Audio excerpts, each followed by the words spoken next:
Medina में उस दिन एक अजीब सी खामोशी छाई हुई थी, जैसे प्रकृति भी गम में डूबी हो। प्यारे नबी सल्लल्लाहु अलैहि वसल्लम की बीमारी की खबर चारों तरफ फैल चुकी थी। हजरत फातिमा रजियल्लाहु अन्हा दौड़ती हुई रसूलुल्लाह सल्लल्लाहु अलैहि वसल्लम के घर की तरफ जा रही थी। उस दिन आसमान का चांद भी जैसे फीका पड़ गया था। सहाबा-ए किराम बैठे हुए थे, किसी की आंखों में आंसू थे, किसी का दिल पत्थर की तरह बोझिल हो चुका था। कोई कुछ बोल नहीं रहा था, बस खामोशी से सिसकियां लेकर रो रहे थे। इधर मोहम्मद रसूलुल्लाह सल्लल्लाहु अलैहि वसल्लम बीमार हालत में अपने घर में मौजूद थे। पास हजरत फातिमा रजियल्लाहु अन्हा और अम्मी जान आयशा रजियल्लाहु अन्हा मौजूद थीं। तब नबी करीम सल्लल्लाहु अलैहि वसल्लम ने फरमाया, ए आयशा, अबू बकर को खबर दो। लेकिन वो इत्तला देने से पहले ही कमरे में दाखिल हो गए। तब नबी करीम सल्लल्लाहु अलैहि वसल्लम ने फरमाया, ए अबू बकर, मैं तुम्हारे पास एक अमानत छोड़ के जा रहा हूं, तुम मेरे सहाबा का ख्याल रखना। ये बातें हो ही रही थीं कि अचानक घर का माहौल बदल गया। एक अजीब नूर घर के आसपास फैलने लगा। हजरत आयशा रजियल्लाहु अन्हा हैरान होकर इधर उधर देखने लगी। घर के बाहर एक हसीन व जमील शख्सियत खड़ी थी। नबी करीम सल्लल्लाहु अलैहि वसल्लम ने फरमाया, दरवाजे के बाहर कौन खड़ा है? ए फातिमा, दरवाजा खोलो। हजरत फातिमा रजियल्लाहु अन्हा ने कहा, या रसूलुल्लाह, मैं उन्हें पहचान नहीं रही, वो एक बेहद हसीन व जमील शख्स हैं। तब रसूलुल्लाह सल्लल्लाहु अलैहि वसल्लम ने फरमाया, तुम उन्हें कैसे पहचानोगी? वो एक ऐसी खूबसूरत हस्ती हैं जो जहां जाते हैं कभी खाली हाथ वापस नहीं आते। वो और कोई नहीं बल्कि हजरत अजराइल फरिश्ता हैं। ये सुनते ही हजरत फातिमा रजियल्लाहु अन्हा की आंखों से आंसू बहने लगे। फिर हजरत अजराइल अलैहिस्सलाम ने सलाम करके घर में दाखिल होने की इजाजत मांगी और कहा, अस्सलामु अलैक या रसूलुल्लाह, या रहमत लिल आलमीन, अल्लाह रब्बुल आलमीन ने आपको सलाम भेजा है। अल्लाह ताला ने मुझे आपके पास भेजा है। या रसूलुल्लाह, अगर आप इजाजत दें तो ही रूह कब्ज करूंगा, वरना वापस चला जाऊंगा। आप जितने दिन चाहें इस दुनिया में रह सकते हैं। तब नबी करीम सल्लल्लाहु अलैहि वसल्लम ने फरमाया, ए अजराइल अलैहिस्सलाम, मेरा तो अल्लाह से एक बात कहना बाकी है। अजराइल ने पूछा, या रसूलुल्लाह, कौन सी बात बाकी है? तब रसूलुल्लाह सल्लल्लाहु अलैहि वसल्लम ने फरमाया, मेरा भाई जिब्राइल कहां है? मैं उससे मुलाकात करना चाहता हूं। उस वक्त हजरत जिब्राइल अलैहिस्सलाम पहले आसमान पर थे। ये सुनते ही फौरन रसूलुल्लाह सल्लल्लाहु अलैहि वसल्लम के घर में दाखिल हो गए। कमरे के अंदर एक गैर फानी नूर की रोशनी फैल गई। उस नूर के बीच में हजरत जिब्राइल अलैहिस्सलाम खड़े थे। उन्होंने फरमाया, या रसूलुल्लाह, ए अल्लाह के पैगंबर, आप क्यों रो रहे हैं? मोहम्मद रसूलुल्लाह सल्लल्लाहु अलैहि वसल्लम ने फरमाया, ए भाई जिब्राइल, मैं इसलिए रो रहा हूं कि जब मैं इस दुनिया से चला जाऊंगा, मेरे गुनहगार उम्मतियों का क्या होगा? तुम मेरे रब से यह बात जाकर मालूम करो। यह सुनकर हजरत जिब्राइल अलैहिस्सलाम फौरन अल्लाह के अर्श की तरफ रवाना हो गए।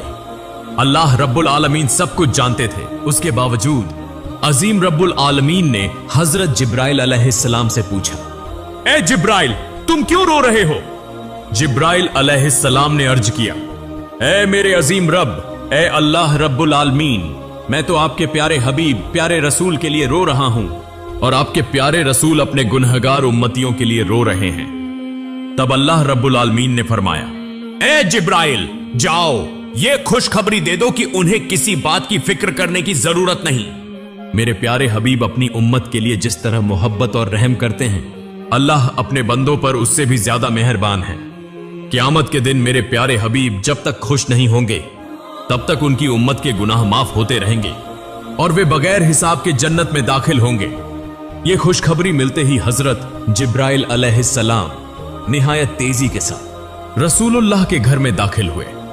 तब रसूलुल्लाह ने फरमाया, ए भाई जिब्राइल, अल्लाह रब्बुल आलमीन ने क्या फरमाया और तुम क्यों रो रहे हो? हजरत जिब्राइल अलैहिस्सलाम ने अर्ज किया, या रसूलुल्लाह, ए अल्लाह के पैगंबर, अल्लाह आपका इंतजार कर रहा है। अल्लाह ने आपको खुशखबरी दी है और मैं इसलिए रो रहा हूं कि आज के बाद मैं कभी वही अल्लाह का पैगाम लेकर नहीं आ सकूंगा। मैं इस दुनिया के बहुत से अंबिया किराम के पास वही लेकर आया, लेकिन सबसे ज्यादा बार तो आप ही के पास आया हूं। आज मेरा दिल बहुत बोझिल है। तब रसूलुल्लाह ने फरिश्ते को तसल्ली दी और फिर मोहम्मद रसूलुल्लाह ने हजरत अजराइल अलैहिस्सलाम को इजाजत दी। इस पर हजरत अजराइल फरिश्ते ने सबसे पहले अपना हाथ रसूलुल्लाह के सीना मुबारक पर रखा। तब नबी करीम ने फरमाया, ए भाई अजराइल, जान निकालने की जितनी तकलीफ है वो मुझे दे देना, मगर मेरी उम्मत को ना देना। तब हजरत अजराइल ने कहा, या रसूलुल्लाह, आपको परेशान होने की जरूरत नहीं। आपकी उम्मत में जो सच्चे ईमान वाले होंगे उनकी रूह इस तरह कब्ज की जाएगी जैसे एक बच्चा मां की गोद में दूध पीते पीते सो जाता है। यह सुनकर रसूलुल्लाह मुतमिन हो गए। फिर आहिस्ता आहिस्ता बहुत इज्जत व कहार के साथ यह अमल मुकम्मल हुआ और रसूलुल्लाह की रूह मुबारक अल्लाह के अर्श की तरफ ले जाई गई। हजरत फातिमा रज़ियल्लाहु अन्हा, अम्मी जान आयशा रज़ियल्लाहु अन्हा गोया खामोश, साकित, बेजुबान हो गई। फिर दुनिया रुक सी गई, मदीना की हवाएं थम सी गई, जमीन चंद लम्हों के लिए जैसे साकित हो गई। तमाम मखलूक रोने लगी। यह खबर बहुत जल्द पूरे मदीना में फैल गई। यह खबर सुनकर हर मुसलमान का दिल टूटकर रेजा रेजा हो गया। उनके दिल छलनी हो गए, जमीन उनके कदमों तले निकल गई। रहमत वाले नबी के आशिक, जिंदगी भर के साथी और जान निसार साहबा जो आपको अपनी जान से भी ज्यादा चाहते थे, वो इस खबर को सुनकर कई तो बेजुबान हो गए और कई बच्चों की तरह झारो कतार रोने लगे। एक सहाबी हजरत अब्दुल्लाह बिन अंस रज़ियल्लाहु अन्हु ये खबर सुनकर गम की शिद्दत से जान की बाजी हार गए। इधर हजरत बिलाल रज़ियल्लाहु अन्हु मस्जिद के एक कोने में बेतहाशा रोते हुए कह रहे थे, मैं अजान कैसे दूंगा? मेरी जबान कैसे लेगी उस नाम को जो आज हमारे दरमियान नहीं रहे? कोई उन्हें तसल्ली नहीं दे पा रहा था। फिर वो बेबस होकर पागलों की तरह इधर उधर भागने लगे। जिससे मिल रहे हैं उनसे पूछते जा रहे हैं, क्या तुमने मेरे प्यारे नबी को देखा है? लेकिन कोई कुछ नहीं कह पा रहा था क्योंकि सबकी हालत एक जैसी थी। कौन किसको दिलासा देता? इधर यह खबर हजरत उमर रज़ियल्लाहु अन्हु के कानों तक पहुंची। हजरत उमर रज़ियल्लाहु अन्हु जैसे अकलमंद, बहादुर और दाना सहाबी जोर जोर से रोने लगे, तलवार निकाली और कहने लगे, मेरे प्यारे नबी कभी वफात नहीं पा सकते। जो कहेगा कि हमारे नबी का इंतेकाल हो गया है, मैं उसे तलवार से 2 टुकड़े कर दूंगा।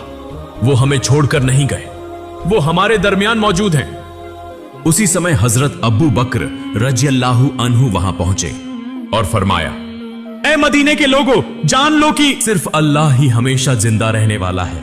वह कभी नहीं मरता। वही अजीम है, वह सबसे आला है। इस दुनिया में जितने भी नबी और रसूल तशरीफ लाए, सबको एक दिन मौत का जायका चखना पड़ा।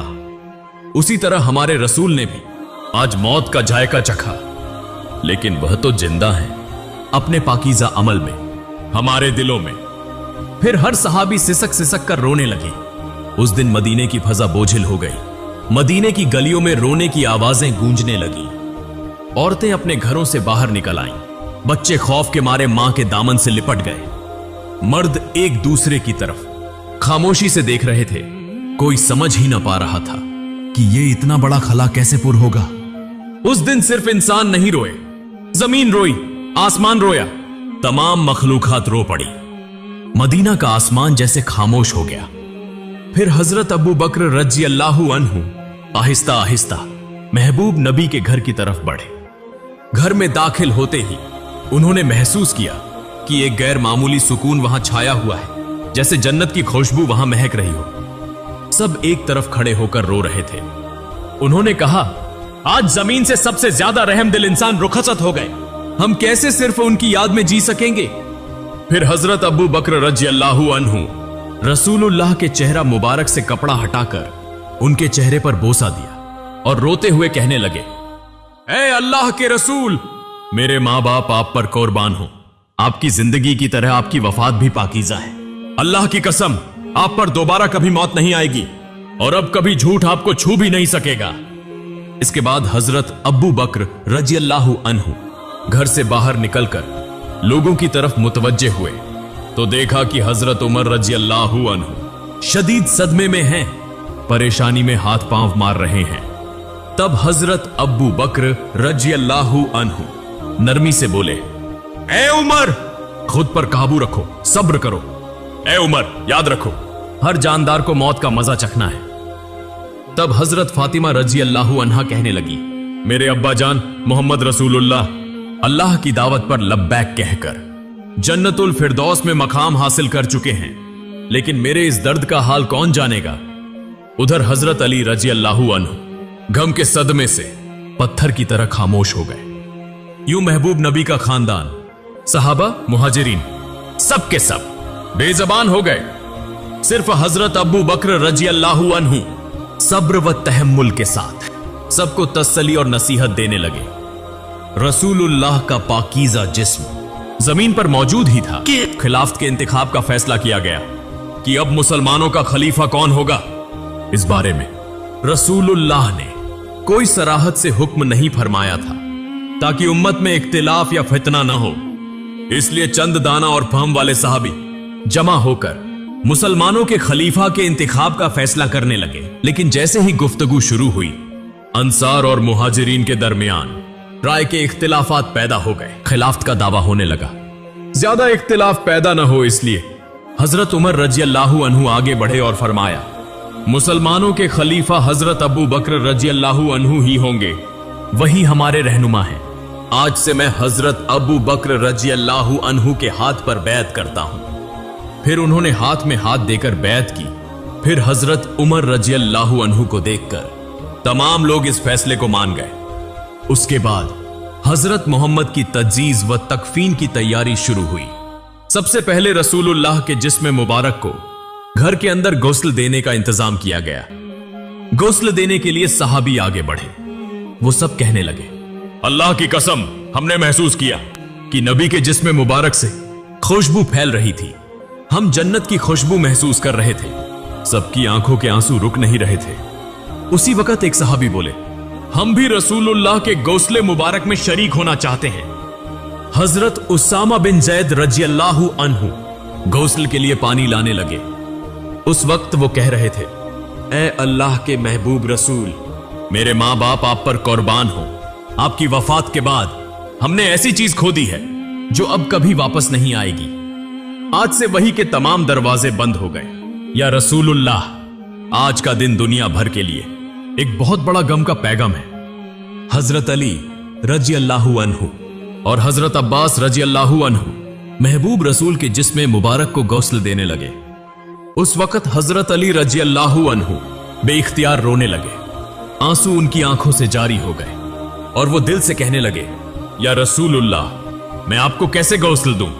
आप तो इस दुनिया के सबसे अजीम और पाकीज़ा इंसान थे। या रसूलुल्लाह, आपके जिस्म मुबारक जैसी खुशबू मैंने कभी किसी में महसूस नहीं की। तमाम सहाबा ने इसी तरह मोहम्मद रसूलुल्लाह के जिस्म मुबारक को गौसल दिया। गुस्ल के बाद 3 सफेद कपड़ों में कफन का इंतजाम किया गया।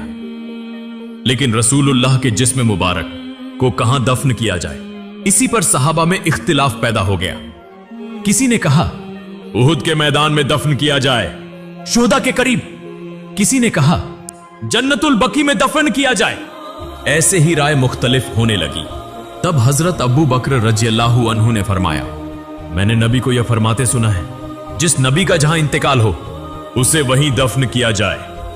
मजीद फरमाया, नबी करीम ने यह भी फरमाया कि मुझे ऐसी जगह दफन करना जहां कोई मस्जिद न बन सके। इन बातों की रोशनी में हजरत आयशा रजी अल्लाह अन्हा के घर में जहां नबी करीम ने विसाल फरमाया, वहीं दफन का इंतजाम किया गया। फिर एक अहम सवाल सामने आया, नबी की नमाज जनाजा कौन पढ़ाएगा? ऐसी अजीम शख्सियत जिनके पीछे सहाबा नमाज पढ़ते थे, अब उनकी नमाज जनाजा की इमामत कौन करे? आखिरकार फैसला हुआ कि कोई एक इमाम मुकर्रर नहीं किया जाएगा। सहाबा गिरोह दर गिरोह नबी की नमाज जनाजा पढ़ेंगे। सबसे पहले नबी के अहले बैत ने नमाज जनाजा अदा की। फिर मुहाजिरीन आए, फिर अंसार आए, फिर मदीने के आम लोग आए। इसी तरह बारी बारी नमाज जनाजा मुकम्मल की गई। नमाज जनाजा मुकम्मल होने के 22 घंटे बाद सैयदुल मुरसलीन खातिमुन नबीयीन रहमतुल लिल आलमीन मोहम्मद रसूलुल्लाह का जिस्म मुबारक हमेशा के लिए इंसानों की नजरों से ओझल कर दिया गया। उसके बाद हजरत फातिमा रजी अल्लाह अन्हा उस जगह गईं जहां रसूलुल्लाह बैठा करते थे। नरमी से उस जगह को छुआ और जारो कतार रोते हुए फरमाया, अब्बा जान, या रसूलुल्लाह, आप तो हमें यतीम करके चले गए। आज मदीना इतना खामोश क्यों है? हवा में आपकी मोहब्बत भरी आवाज क्यों नहीं आती?